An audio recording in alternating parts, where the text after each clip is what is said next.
Hello students, good morning. Shivaji group of institutions की online class में कक्षा 10 के समस्त विद्यार्थियों का स्वागत है। बच्चों, आज मैं हिंदी विषय के गद्य खंड से आपको एक नया पाठ पढ़ाने जा रही हूँ, जिसका शीर्षक है भारतीय संस्कृति। इसके लेखक हैं डॉक्टर राजेंद्र प्रसाद। पाठ पढ़ाने से पहले डॉक्टर राजेंद्र प्रसाद जी का जो जीवन है, उनकी जो रचनाएं हैं, उनसे संबंधित जो महत्वपूर्ण बिंदु हैं, उनकी चर्चा कर लेती हूँ। तो बच्चों, डॉक्टर राजेंद्र प्रसाद जी का जन्म सन 1884 ईस्वी में हुआ था। इनका जन्म स्थान बिहार प्रांत में, बिहार राज्य के में छपरा जिला, जिसमें जीरादेई नामक एक गांव है, उस गांव में इनका जन्म हुआ था। इनके पिता का नाम श्री महादेव साहब। मृत्यु सन 1963 ईस्वी में हुई थी। इनकी प्रमुख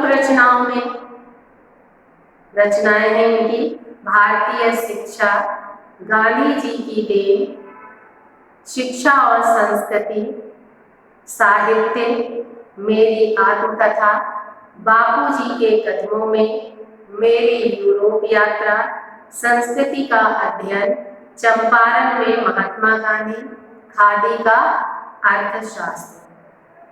इन्होंने देश नामक पत्रिका का संपादन किया था। इसके अतिरिक्त सन 1962 ईस्वी में आपको भारत वर्ष की सर्वोच्च उपाधि भारत रत्न से विभूषित किया गया। आपको भारत का प्रथम राष्ट्रपति बनने का सौभाग्य भी मिला। इनके प्रयास से कोलकाता में हिंदी साहित्य सम्मेलन संस्था की स्थापना हुई थी और इन्होंने इस संस्था के सभापति पद को भी अलंकृत किया था। इन्होंने नागरी प्रचारणी सभा और दक्षिण भारत हिंदी प्रचार सभा के माध्यम से हिंदी को समृद्ध बनाने में अपना महत्वपूर्ण योगदान दिया था। तो बच्चों, डॉक्टर राजेंद्र प्रसाद जी के जीवन से संबंधित प्रमुख जो तथ्य हैं वो यहाँ पर लिए गए हैं। अब इसके बाद इनका जो पाठ दिया गया है भारतीय संस्कृति, तो इस पाठ में लेखक ने भारतवर्ष की विशेषताओं के साथ साथ भारतवर्ष की जो संस्कृति है, उस संस्कृति की विशेषताओं का और उसकी महानता का भी वर्णन किया है। साथ ही साथ बताया है कि हमारी जो संस्कृति है, इसकी एक विशेषता है कि विभिन्नता में एकता की भावना है। तो यहाँ पर लेखक का कहना है कि कोई विदेशी जो भारत से बिल्कुल अपरिचित हो, एक छोर से दूसरे छोर तक सफर करे, तो उसको इस देश में इतनी विभिन्नताएं देखने में आएंगी कि वह कह उठेगा कि यह एक देश नहीं बल्कि कई देशों का एक समूह है, जो एक दूसरे से बहुत बातों में और विशेष करके ऐसी बातों में जो आसानी से आंखों के सामने आती हैं, बिल्कुल भिन्न है। तो यहाँ पर लेखक ने ये बताया है कि जो लोग भारतवर्ष में रहते हैं या भारतवर्ष के बारे में जानते हैं, ऐसे व्यक्तियों को आश्चर्य नहीं होता है भारतवर्ष में मिलने वाली जो विभिन्नताएं हैं उनको देखकर। लेकिन अगर कोई विदेशी यहाँ पर आए जिसे भारतवर्ष की इन विशेषताओं का पता न हो और वह यहाँ आकर के यात्रा करें और एक छोर से दूसरे छोर तक सफर करें, कहने का मतलब है उत्तर से दक्षिण तक सफर करें या फिर पूर्व से पश्चिम तक सफर करें, तो उस विदेशी व्यक्ति को इस देश में इतनी विभिन्नताएं देखने को मिलेंगी कि वह आश्चर्यचकित होकर के ये कहने लगेगा कि यह वास्तव में भारतवर्ष एक देश नहीं है, बल्कि ये कई देशों का समूह है, जो एक दूसरे से बहुत और विशेष करके ऐसी बातों में भिन्न है जो आसानी से आंखों के सामने आती है, बिल्कुल भिन्न है। तो वह व्यक्ति क्या कहेगा कि उससे इस भारतवर्ष में ऐसी बहुत सी बातें देखने को मिल जाएंगी जो एक दूसरे से भिन्न है, एक स्थान से दूसरे स्थान की जो बातें हैं, रहन सहन है, भाषा है, तो ये सब एक दूसरे से भिन्न से मिलेगा। और ये ऐसी विभिन्नताएं उसे देखने को मिलेंगी जो प्रत्यक्ष रूप से हम आंखों से देख सकते हैं। प्राकृतिक विभिन्नताएं भी इतनी और इतने प्रकार की और इतनी गहरी नजर आएंगी जो किसी भी एक महाद्वीप के अंदर ही नजर आ सकती है। यहाँ पर लेखक क्या कहता है कि एक महाद्वीप है, उसके अंदर विभिन्नताएं हमें देखने को मिलती है। लेकिन भारतवर्ष तो महाद्वीप की तुलना में एक छोटा सा देश है, लेकिन फिर भी भारतवर्ष में इतनी अधिक प्राकृतिक विभिन्नताएं देखने को मिलती हैं कि सभी को बड़ा ही आश्चर्य होता है।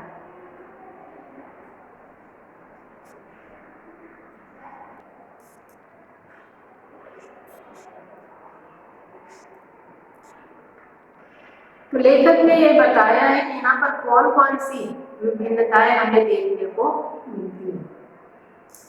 जैसे कि अगर हम भारतवर्ष के उत्तरी भाग में जाते हैं, जहाँ पर हिमालय की बर्फ से ढकी हुई ऊंची ऊंची पर्वत श्रेणियां हैं, तो उत्तर में हमें हिमालय की बर्फ से ढकी हुई ऊंची ऊंची पर्वत श्रेणियां मिलती हैं। और उसके बाद जैसे जैसे हम उत्तर से दक्षिण की ओर बढ़ने लगेंगे और मैदानी भागों में पहुंचेंगे, तो गंगा, यमुना और ब्रह्मपुत्र आदि नदियां मैदानों में बहती हैं। तो इन नदियों से युक्त हमें समतल मैदान देखने को मिलते हैं। और उसके पश्चात जब हम और दक्षिण की ओर बढ़ते हैं तो फिर से हमें विंध्याचल पर्वत की श्रेणियां, अरावली पर्वत श्रेणियां और सतपुड़ा तथा सहस्राद्रि और नीलगिरी की पर्वत श्रेणियां देखने को मिल जाएंगी। और इन पर्वत श्रेणियों के बीच में जो समतल भाग है उसमें रंग बिरंगे पुष्पों से युक्त पेड़ पौधे देखने को मिलते हैं। पश्चिम से पूर्व तक जाने में भी उसे इसकी विभिन्नताएं देखने को मिलती हैं। उसी प्रकार से जब वह व्यक्ति पश्चिम से पूर्व की ओर जाएगा तो इसी तरह की अनेकों विभिन्नताएं उसे देखने को मिलेंगी। हिमालय की सर्दी के साथ साथ जो साल में कभी भी मनुष्य को गर्म कपड़ों से और आग से छुटकारा नहीं देती, समतल प्रांतों की जलती हुई लू और कन्याकुमारी का वह सुखद मौसम जिसमें न कभी सर्दी होती है और न गर्मी देखने को मिलती है। तो यहाँ पर लेखक क्या कहता है कि अगर मौसम हम देखें तो यहाँ पर मौसम भी हमें अलग अलग देखने को मिलता है। एक ओर तो जब हिमालय की ऊंची ऊंची पहाड़ियों में उत्तर की ओर जाएंगे, हिमालय प्रांत में जाएंगे, तो वहां पर सदैव सर्दी का मौसम ही रहता है और इतनी सर्दी पड़ती है कि मनुष्य को सदैव गर्म कपड़े प्रयोग करने पड़ते हैं। मनुष्य सदैव वहां पर गर्म कपड़े पहनते हैं और सर्दी से बचने के लिए मनुष्य आग का सहारा लेते हैं, आग से अपने आप को गर्म रखते हैं। तो हिमालय में इतनी अधिक सर्दी पड़ती है। और जब हम समतल मैदानों में आएंगे तो यहाँ पर जब गर्मी की ऋतु आती है, मई और जून का समय आता है, तो यहाँ पर भयंकर तपा देने वाली लू चलती है। और इसके बाद जब हम भारतवर्ष के दक्षिणी भाग में कन्याकुमारी में जाएंगे तो वहाँ का जो मौसम है वो बड़ा ही सुखद होता है, क्योंकि वहाँ का जो मौसम है सदैव एक जैसा रहता है। वहाँ पर ना तो कभी बहुत अधिक सर्दी होती है और ना ही बहुत अधिक गर्मी होती है, एक जैसा मौसम वहाँ पर दिखाई देता है। अगर असम की पहाड़ियों में वर्ष में 300 इंच वर्षा मिलेगी तो जैसलमेर की तप्त भूमि भी मिलेगी। इसी तरह से अगर वर्षा देखें तो हमारे भारतवर्ष में जो वर्षा होती है वो भी असमान है, क्योंकि अगर हम भारतवर्ष के पूर्व में स्थित असम प्रांत में जाएंगे तो असम प्रांत की जो ऊंची ऊंची पहाड़ियां हैं वहां पर बहुत सबसे अधिक वर्षा होती है। वर्ष में 300 इंच के लगभग वर्षा हो जाती है।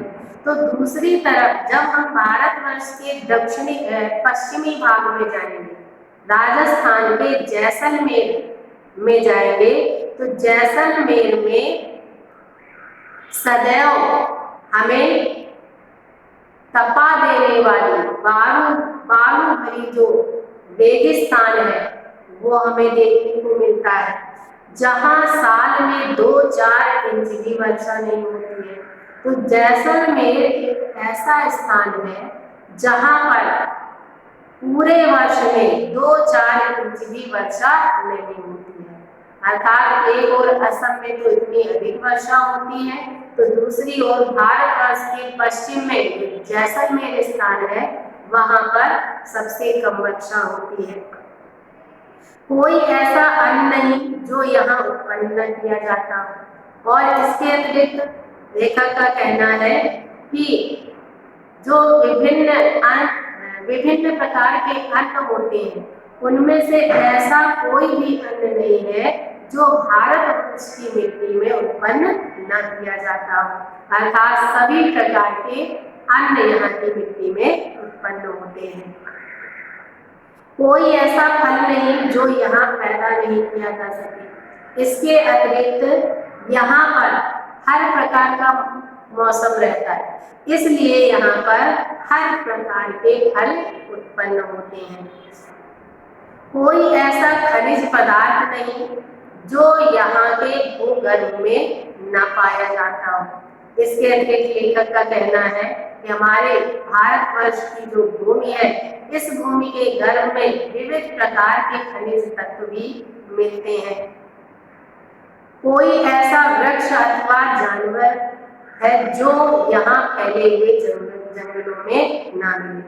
और इसके साथ साथ हमारे भारतवर्ष में विशाल जंगल भी है और उन जंगलों में ऐसा कोई वृक्ष नहीं है या ऐसा कोई जानवर नहीं है जो यहाँ के वनों में न मिलता हो। अर्थात हर प्रकार के वृक्ष हमारे भारतवर्ष में फैले हुए वनों में मिल जाएंगे और हर प्रकार के जानवर भी यहाँ पर देखने को मिल जाएंगे।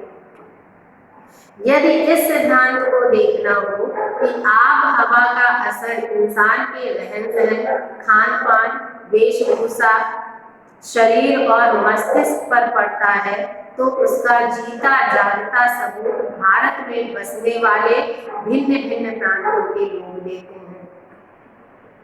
इसके साथ साथ लेखक ने यहाँ पर यह भी स्पष्ट किया है कि जलवायु का जो प्रभाव है वो मनुष्य के रहन सहन, खान पान और वेशभूषा, यहाँ तक कि मनुष्य की जो शारीरिक संरचना है, मनुष्य का जो मस्तिष्क है, उसको भी प्रभावित करता है। जलवायु का प्रभाव इन सब बातों पर पड़ता है, क्योंकि यहाँ पर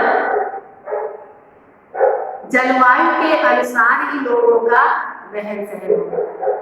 जैसे कि अगर हम कश्मीर चले जाएं, भारतवर्ष के उत्तरी भाग में चले जाएं, तो वहाँ के लोगों का रहन सहन अलग है। एक वहाँ का खान पान है, वहाँ की जो वेशभूषा है, भाषा है, वो अलग हमें देखने को मिलेगी। उसी प्रकार से दक्षिण में अगर हम जाएं तो दक्षिण में जाने पर वहाँ के लोगों का रहन सहन, वहाँ के लोगों का खान पान और वहाँ के लोगों की जो वेशभूषा और भाषा है वो अलग हमें दिखाई देगी। उसी प्रकार से भारतवर्ष के पूर्व में अगर हम जाएं तो पूर्वी भाग में रहने वाले जो लोग हैं उनका रहन सहन, उनका खान पान, उनकी वेशभूषा और उनकी जो शारीरिक बनावट है वो भी हमें अलग देखने को मिलती है। भारतवर्ष के पश्चिम में जाने पर भी हमें इसी तरह की विभिन्नता देखने को मिलती है। तो अगर ये विभिन्नताएं हमारे देश में देखना हो तो विभिन्न प्रांत में रहने वाले जो लोग हैं उनके जीवन को देख करके हमें इसके प्रमाण मिल जाते हैं। इसी तरह मुख्य मुख्य कई भाषाएं भी प्रचलित हैं। इसी प्रकार से हमारे देश में कोई एक भाषा नहीं बल्कि कई प्रमुख भाषाएं भी प्रचलित हैं। और अगर बोलियों की बात की जाए तो बोलियों की तो यहाँ गिनती करना बड़ा ही मुश्किल है, क्योंकि यहाँ एक कहावत मशहूर है, क्योंकि यहाँ एक कहावत कही गई है। क्या कहा गया है कि कोस कोस पर बदले पानी, चार कोस पर बानी। यहाँ पर हर एक कोस में पानी का जो स्वाद है वो बदल जाता है और हर चार कोस के बाद मनुष्य की जो भाषा है, मनुष्य की जो बोली है उसमें भी परिवर्तन आ जाता है। तो इस प्रकार से हमारे भारतवर्ष में अनेकों विभिन्नताएं देखने को मिल जाती हैं। बच्चों, आज मैं आपको यहीं तक पढ़ाऊंगी, इसके आगे का शेष भाग में इसके आगे के वीडियो में पढ़ाऊंगी। तो आज के लिए इतना ही। Okay, thank you, have a nice day.